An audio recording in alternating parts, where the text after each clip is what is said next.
Hi. இன்றைக்கி நம்ம பல கீரைகளை தோட்டத்துக்கு போனேன். தோட்டத்தில் போய் பல கீரைகளை பறிச்சிட்டு வந்து நல்லா கழுவி சுத்தம் பண்ணி அறுத்து அரிஞ்சு வச்சுருக்கேன். அப்படியே அரிஞ்சு வச்சுருக்கேன்.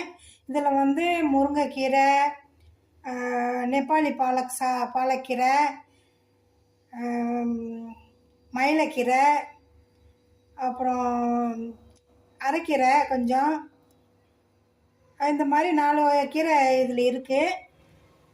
இப்போ இந்த கீரை எப்படி செய்வோன்னு பார்ப்போம். பாருங்கள், இது வந்து கடுகு பூண்டை தட்டி போடணும், ஒரு வத்தல், கருவேப்பிலை. இன்றைக்கி நான் வெங்காயம் இல்லாமல் தான் செய்ய போகிறேன்.